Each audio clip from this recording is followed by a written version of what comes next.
Hey folks, Matt Sharp here with another Pacific Angler Friday Fishing Report. Happy Canada Day, everybody. We are filming for Canada Day long weekend, and I've got a big report for you, so we're going to get through it quick. Why is it a big report? Well, July 1 tends to be a very important day when it comes to Vancouver folks that love trout streams, heck, that love salmon fishing, because we see a number of our rivers open, the Chilliwack and the Skagit, and a number of the other rivers start coming into a level where they're in shape to fish from our May-June freshet. I'm going to go over all those water levels. There's some interesting news there. We've been tracking it all this month, and it looks as though there's more water than we expected, but it's still going to be a low water year. So that should actually bode well for folks planning to get out fishing in the first couple weeks of July. We'll talk about that at the back end of the report. I'm also going to talk about saltwater fishing because it continues to be excellent.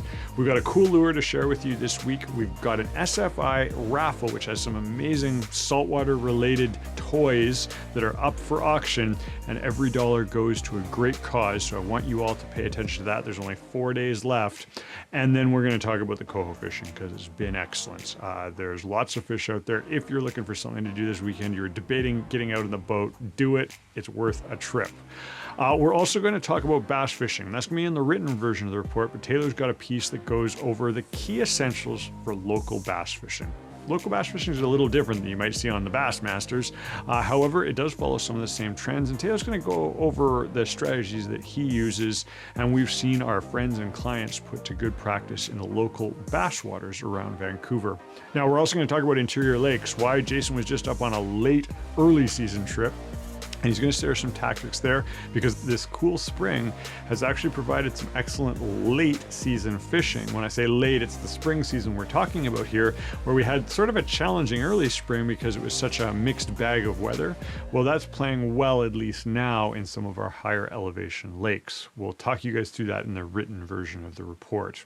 Now, we're also going to talk about Capilano as well as beach fishing. I'm going to go over that in detail because I got a warm and fuzzy feeling about this season when I see the coho numbers we're seeing out in the saltwater. And it's not just for the Ambleside beaches. I'm thinking a lot of the beaches that historically might have had really good coho fishing on them but haven't in maybe the last 5 or 10 years just due to numbers and cycles are going to be something to pay attention to this season. We're going to talk about that in the middle of the report as well.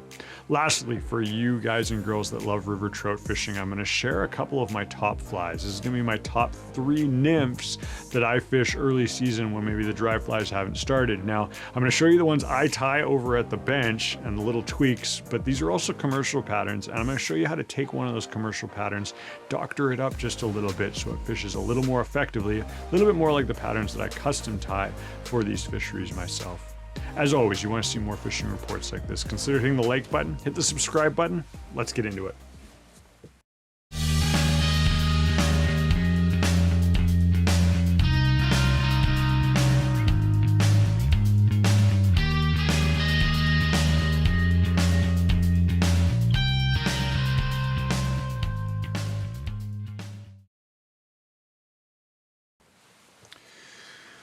All right, everybody, cheers to Canada Day long weekend. I wanted to look right off the hop at the weather. I don't have great news for all you that are heading out this weekend, but it's not horrible news either. It's going to hit like 20s and have like a mix of sun, rain, and cloud. Sort of like what we've seen this whole back end of the month, just slowly creeping up on the temperatures to give us better conditions. So I'll share that up here with you if you're heading out there. It's something to pay attention to. But let's talk saltwater fishing. The first one is we've got a new lure in the shop. Here we pull it up. This is the Anchovy Roll by Rapala. Ironically, this is actually the wrong one. It's slightly different than this. Bear with me. I'll throw a picture up here for you. We're thinking these are going to be really good for scenarios where you may not want to run bait, but you want a very similar presentation to bait. So let's say you're out and you're running low on bait because the bites are so frantic. You can put one of these down to sort of substitute. The other idea would be like, heck, you don't have bait, but you want to run a slow rolling anchovy that you know you can get multiple bites out of instead of paying the $2 an anchovy that we're going to pay for bait this year. This is a cool alternative. We're going to give it a try. We've already taken them out twice and done really well on coho on them in the smaller sizes, specifically the chartreuse and the blue. But I think there's a place for this in the market for those guys and girls that want an alternative to bait or just a supplement to your bait supply that keeps getting more and more expensive. Okay, so that's the anchovy roll. The other one was the Sports Fishing Institute raffle. There's a bunch of cool things up there. I'm going to list a few of them here. They've only got a few days left, so check that out right now. I'm going to have links down in the description, and all the dollars of this go to a great cause, something well worth supporting if you love fishing in British Columbia. Okay, but you guys are not here for that. You guys are here for the reports, and we pull up the tides, and we've got reasonably big low tides at the end of the day with small high tides sort of middle of the day pushing through the week. So that should be good, not major tides to push us around. And the reports I've been getting right across the board, be it from South Bowen, the Hump, right out into the Strait, Thrasher, off the ozone, we call it, layer when it comes to offshore of Thrasher Rock, have had coho everywhere. We're actually still doing good on bottom fishing, which might be worth a shot if you want to do a combo bottom fish, coho, and then anything in between. Chinook are still out there. I want you guys to be all careful when it comes to releasing them, but they are there and they're tons of fun to catch and release carefully as long as you are targeting the coho specifically. We've done a bunch of videos. I'm not going to beat that to death, but go faster, white hoochies, flashy spoons, try maybe those anchovy rolls that we brought in, and you're going to be in the game. Hatchery coho only 2 per day. Not going to get into the details on the rigs. Look those up for yourselves, but finally we can retain fish, and finally we've got a really good number of fish kicking around the Vancouver waters. Okay, let's talk water level numbers. So before I get there, people have been asking, is the Skagit open this year? Yes, it is. Here it is on the map, on their park map. You can check out that for details. Links in the description to the Skagit Park. But why do we do this? Well, every year we don't really think about trout river fishing or even salmon river fishing until July. The Chilliwack is going to open on July 1. And we should see decent levels. And so how do we do that? Well, what I'm going to do is I look back at snowpacks, I look at historical water levels, and fun part is I got to do this with you guys and girls for the last 7 years now on the written version of the report.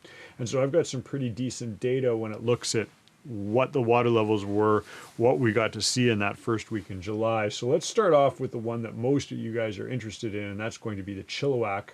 And where are we here? Vedder 23-24.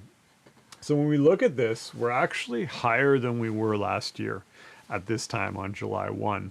And last year was low. Last year was concerningly low and got even lower throughout the season. Now this, when we look back at the 5 or 6 year trend, is low. And I expect actually really nice fishing levels, a touch high when it comes to standard levels across the entire season, but that's what we want this time of year.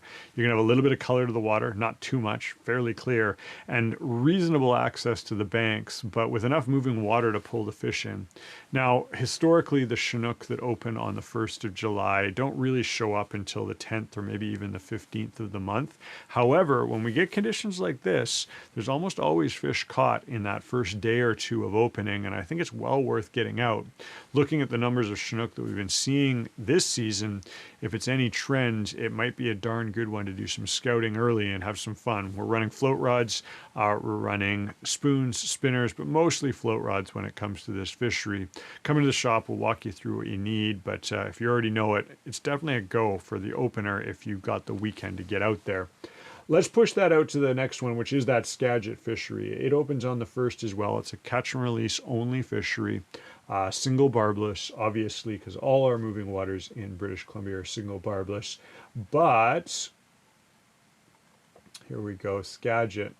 It's higher than it was last year as well. Now, that doesn't mean much because, as you all know, the roads were closed, and unless you were a biologist or had special access, you weren't getting in there. So we don't really have a gauge on what it was opening day. I have pushed this back and looked at numbers, and one of the years that was low but not crazy low matches this one perfectly. On that year, just for reference, it was hard to cross the river.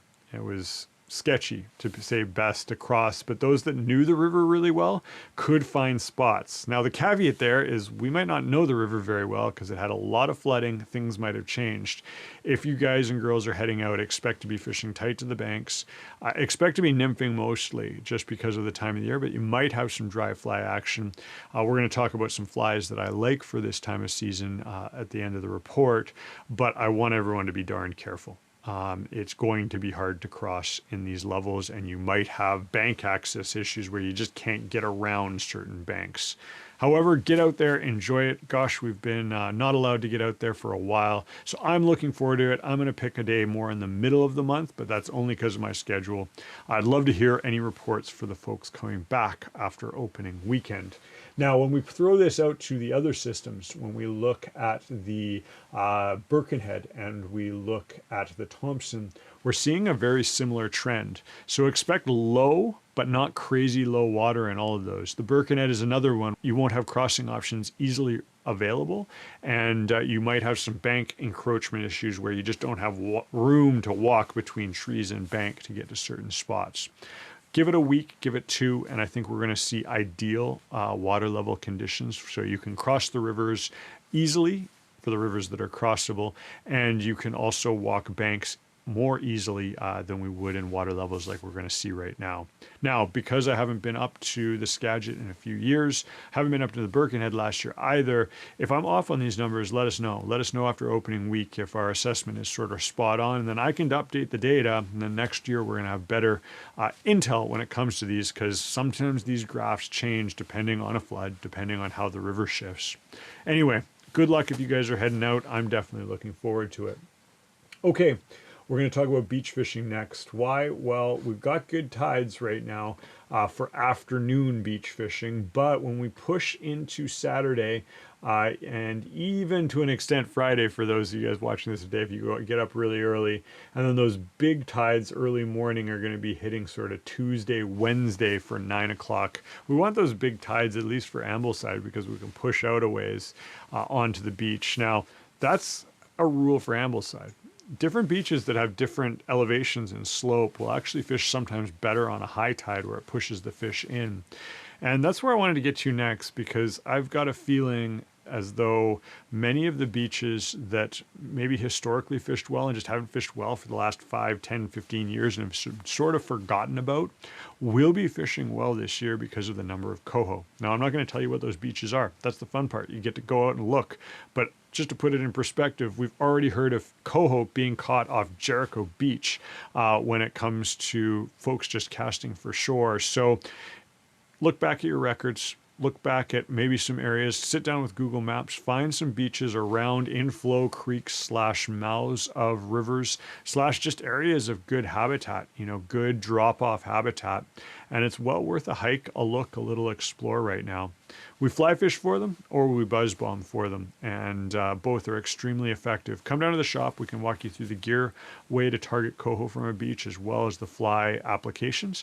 Super fun, such easy access, and I really think we owe it to ourselves this year to think outside the box and maybe get our boots on a few beaches that haven't seen anglers in a while. Okay, let's talk flies. So you guys are heading up trout fishing. That could be Thompson. That could be Birkenhead. That could be Skagit. Where I got my loading my trout bag here, and yeah, it's probably too heavy already. Ooh, that's making a clatter.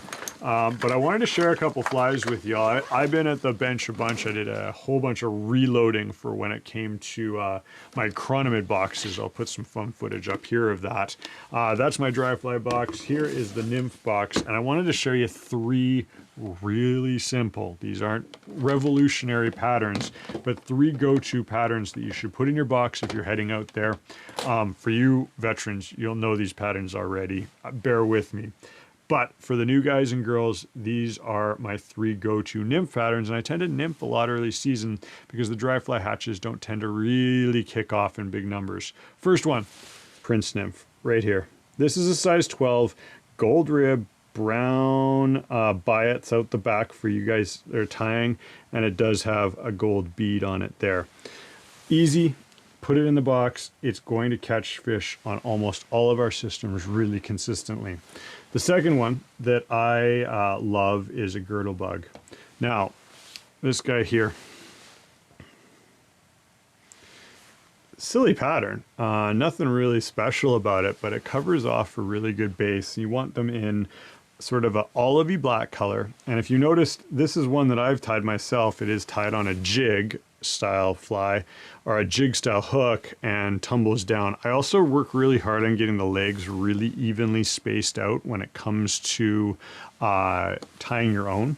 Take some time on that. And the trick on how to space them out is you actually dab the leg with a little bit of Solarez or resin glue, hit it with the UV light at the angle you want, and it's going to hold. Then do your wraps, then set up the fly. It keeps things a little bit more consistent. Very useful for setting up legs at the perfect angle if you've been struggling with that on the bench. For the guys and girls that are buying commercial patterns, the legs are always messed up and goofy. If you happen to have a UV resin light and maybe you just didn't want to tie, giving them a little dab of UV resin, pull them in the direction you want, hit them with the light is super useful to get that angle. If you look at nature, they're all going to be kind of symmetrical, but sometimes the commercial ones are sort of clumped over in weird different directions. That's my first tip for sort of taking a commercial pattern and making it a little bit more effective when you're out in the water. The last simple pattern is going to be your golden stone. And this guy here, this guy works everywhere. I sometimes go to a brown one of these when I am fishing the Thompson, but this works on the Thompson, this works on the Birkenhead, this works on the Skagit for sure. And the trick with that is get yourself a little pad of Velcro. And this is going to apply, I'll grab the patterns that I'm tying right now. And so this is over at this is what I'm tying right now. This is over at my vise. I have this tool by Dr. Slick, and it has Velcro pads on it. But even if you get a chunk of the rough Velcro and you take it to your commercial patterns, let's see if I've got one here. Yeah, and this is a commercial pattern, and you can see, I'll see if you guys can see this, but it's not very buggy looking, right? It's very standard. I'll put a clip of it up here so you can see what I mean. And I want you to go in, you got to do it reasonably carefully with your Velcro, and you're just going to start working it back towards the back of the fly. And we can brush this fly out so it gets a lot more buggy appearance. Bear with me for a moment. I'll get this one done so you can all see it.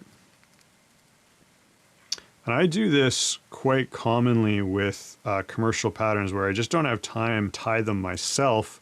And I have found a noticeable difference when it comes to bites on the flies that have a little bit cleaner, buggy profile where the dubbing's been picked out. Whereas when it comes to commercial guys, they want them really clean looking for the bins. So they look nice for the fishermen, but trust me, the fish are going to like a much more wispy, buggy appearance. Again, I'm going to show that up here. It probably won't pop through in the camera, so I will show a photo right here, and you're going to just see how it's a lot more lifelike. It's got a lot more movement. Now, folks are asking, what am I tying? Well, I'm tying, ironically, a pattern that's very similar to the one I just showed you, and it's this guy here. Probably can't see it. I'll put a picture up because there's no point in putting a blurry photo up here for you. But this guy is a hare's ear, and we tie it with a little bit of a tweak. Most of the hare's ears will be tied with brown biots. This one I'm going to tie with olive. I'm also going to put a touch of olive dubbing in with the standard hare's ear dubbing. And then instead of just a standard rib, I'm going to run ASB, anti-static bag, in a 0.85 millimeter, so reasonably thick wrap, about 4 or 5 of them up the body.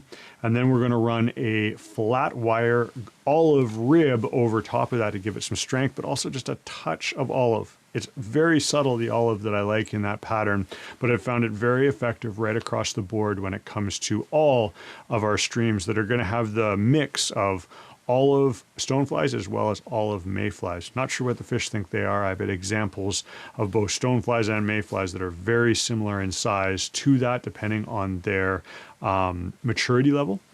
But this pattern here is done really, really well for me. So something to add to your box, something to consider if you're doing a little bit of tying, and then get the Velcro if you're not, and whip out some of those patterns. I do it a lot. It definitely makes a difference. Puts a few more fish at the end of your line. All right, that is everything I've got for you. Thanks for staying along with me. Good luck if you head out for Canada Day. Good luck if you're planning trips a little bit farther into the week. I should see you guys and girls in 2 weeks. And as always, if you want to see more fishing reports like this, considering the like button, hit the subscribe button. I'll see you in the next one.